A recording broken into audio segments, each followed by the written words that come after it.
Welcome to the ISO Show, dispelling myths and sharing tips for success to improve your business with ISO standards, with your host, Mel Blackmore.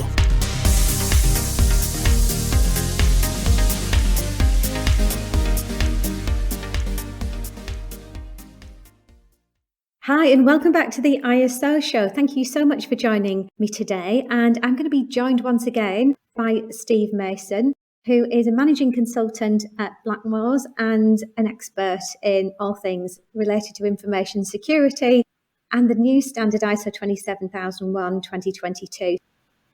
During the last episode, Steve provided some insights into the changes, and today he's going to be explaining a bit more about the changes to the clauses. So welcome back, Steve. Thank you, Mel. Yes, good to be back. So, what's the purpose of the changes? And can you just give us some insights into the changes? Right. Okay. Well, I think the changes, as we mentioned in the last episode, are there to sort of really align the management system with the business a little bit more. But if we break those down, we can then understand how this is going to work. So our first change can be found in clause 4.2, which is understanding the needs and expectations of interested parties. Now, if we look at subclause C, it says, which of these requirements will be addressed through the information security management system? So in the past, we've identified our needs and expectations of our interested parties. But what it's asking us to do now is to align our information security management system with those needs and expectations. So it will help us identify whether there's any needs and expectations that can't be fulfilled by the information security system. Now, this is going to be very useful for organizations that got more than one standard, because hopefully you'll only have one list of interested parties with their needs and expectations, but you'll be able to go down against that list of needs and expectations and identify which standard is meeting which need and which expectation. So that's going to be very, very useful. It will actually help organizations if they make that decision that they want to drop a standard, what impact it's going to have on their business. So that's quite an important thing to do. So I think that's quite a positive thing. It stops, let's say, that list of needs and expectations being just a simple list that sits there on the side and doesn't get used. So it now becomes a little bit more dynamic. Because otherwise it's just pointless, isn't it? It's just... Absolutely, yeah. It's just static. Once it's done, it's done. Yeah. Whereas this approach, it's making it an integral part of the business activities by the sound of it. Absolutely. I mean, I've always encouraged clients when they've done their needs and expectations table to think about where in the business those needs and expectations are being met. So it's not just a list, it's actually a list that points to activities within the business. And that can be quite useful as an auditing tool, because you can go down that list and you say, well, you've introduced this to meet this need expectation. Can we go and have a look at that? And does that exist? And if it doesn't, then obviously the list isn't up to date.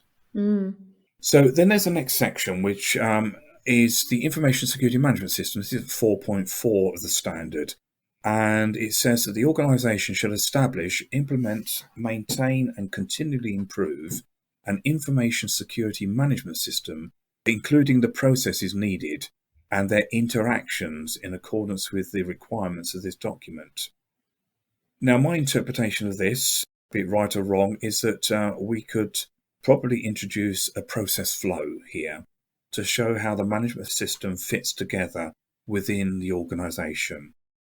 In my lifetime, I've seen many, many different styles and process flows, and they're all different. But the main thing is they're meaningful to the organisation that's put them in place. So don't run away with the idea that you've got to have a certain style of flow here. You put a flow together that's important. It's a flow of your business, but you have to demonstrate how the information security management system is part of that business flow. This takes us back to that business of the ISMS is now becoming an integral part of your business. And this is a way of demonstrating it. So this will need a bit of thought. Don't just slap down a process flow in 5 minutes. That's probably not going to work. Think about it. Think about your business and think about how the ISMS fits in with the business and put that down on paper. I can only see that adding value to a business, Steve. Absolutely. Without a shadow of a doubt. I mean, I'm thinking, thoughts of GDPR going through my head, because you're looking at information flowing through the business. Yeah. from that perspective. But, you could be looking at that for each function across the organisation, and the interactions from, the customer journey as well, regardless if you're providing products or services. Yes, yeah, Information's flowing right through, isn't it, from beginning to end? absolutely. Yeah. And it can be useful in internal audits because you'll be following perhaps this flow and you'll suddenly think, well, I'm auditing this area. Where does the information go from this area? And you can see other areas it goes to, and you might not be able to fit it in that audit. But you'll say, right, my next 2 audits are going to be covering those areas because I want to see how the whole thing links together. And furthermore, if you've got an external assessor coming in, it saves you having to explain in 1,000 words what your business is about. They can look at the diagram and see it so easily. What's it? A picture paints 1,000 words, as they say. Yeah, I mean, that would be the beauty of it, definitely. You could Absolutely. just see it at a glance. Yeah. Oh, no, I love that change. And yeah, I think it's easier for leadership to understand how that fits as well, then, doesn't it? Is there much of a mention on leadership in the new standard as well? Yeah, there's a little note that's been added into leadership, and it says reference to business in this document can be interpreted broadly to mean those activities that are core to the purpose of the organisation's existence. Now, it comes into the leadership section, but actually, if you look at the leadership section 5.1, there's no mention of the word business in that section. So I think it's just a timely reminder at that point that if you are top management, you've got to incorporate this management system into the business. So there's nothing actually to do there, but it's more about demonstrating the ISMS has become part of the strategy, part of the business. That's going to differ in each company as to how you do that, but certainly having a sort of a core steering group for the business and then a core working group for the business is one way of doing it. And then you have a representative from the steering group in the working group that brings the whole thing together. Yeah, that makes sense. And for those of our listeners that missed out on the last episode, you did mention that there is that kind of thread, running through the standard about the importance of information security being part of the business activities, not just an add-on.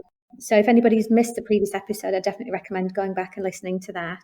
Go back to that, yeah, because you can't any longer have your management system as a bolt-on. I think you're going to probably face a few non-conformities if that happens. So any other changes then to the clauses, Steve? Yeah, our next one is around the risk assessment. It's more about the statement of applicability.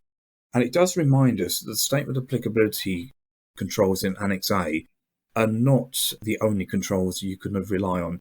You could rely on controls from Cyber Essentials. You could rely on controls from NIST. But personally, I think he's going to be a very brave person that throws out the whole of Annex A and says, I'm not doing that. I'm just going to do Cyber Essentials. I don't think that's going to work. What I see working here is, yes, we do the Annex A controls, but we might add to the end of one of the sections that one of our controls is to maintain Cyber Essentials or to maintain NIST or something like that. So add it in as a whole as another control within the list. Yeah, again, brilliant opportunity for integration for the controls there, without a shadow of a doubt.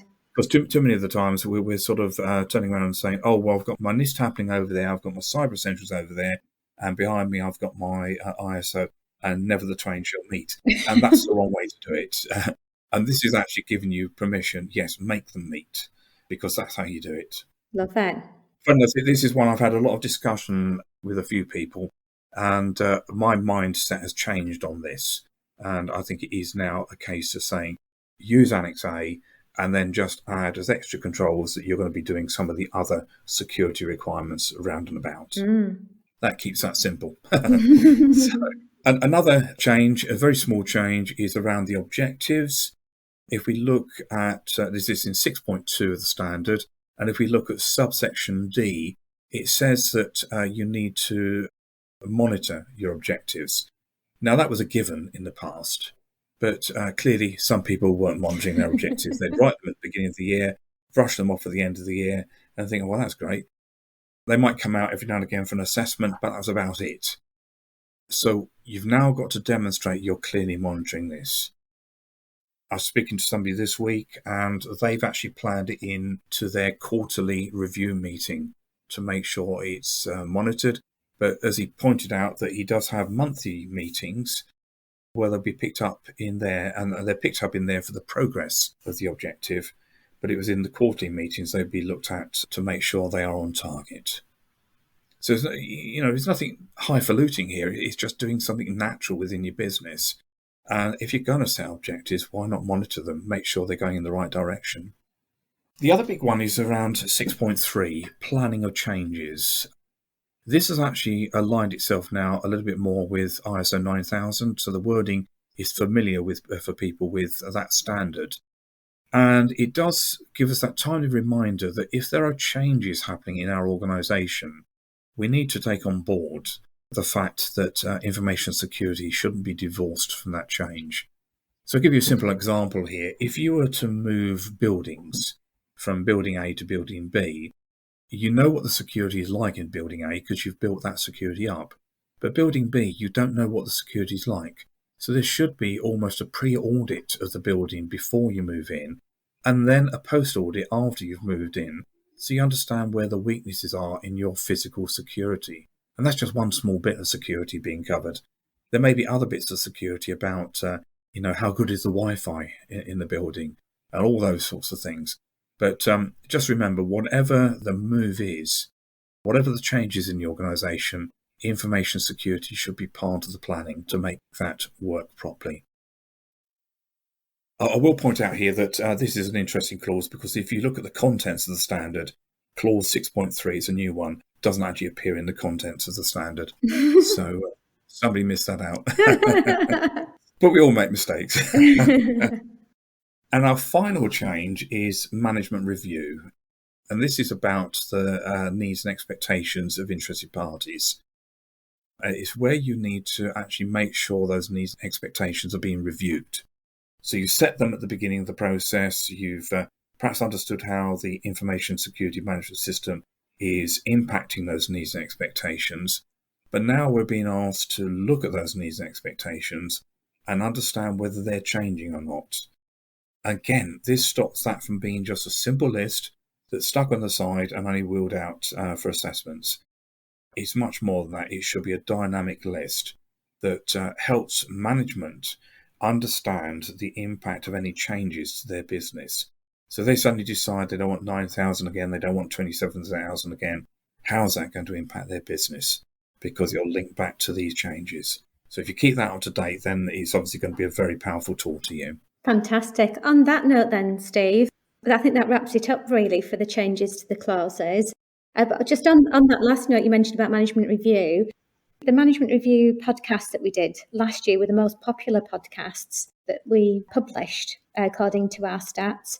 So I'd recommend anybody, if they're looking at reinvigorating their management review in 2023, I'd definitely go and check those out. So yeah, they were on all about management review and how you can revamp it. So I think that was episodes 103 and 104. But yeah, they were definitely most popular for some reason. I think it was when Rachel and I got on our soapbox about all things management review and how to kick the arse out of a management review, quite frankly. Anyway, yeah, I'm afraid we've run out of time today, but it'd be great if we could get you back on, Steve. I'm going to kidnap you, I think, so that we can cover off even more stuff on 27,001, because I know that there is a lot to go through. But one of the things that I'm sure our listeners are keen to hear about is a couple of those clarification points about clauses that you mentioned in the last episode. So there have been some subtle changes and also the changes to the controls themselves. So, yeah, thank you so much for your time today. And, whilst Steph, our comms manager who records these podcasts, we're going to be kidnapping you to do another episode, which will be the last one before I start talking about migration to the new standard. So, yeah, thanks very much for your time today, Steve. That's a pleasure. I've enjoyed it. Thank you.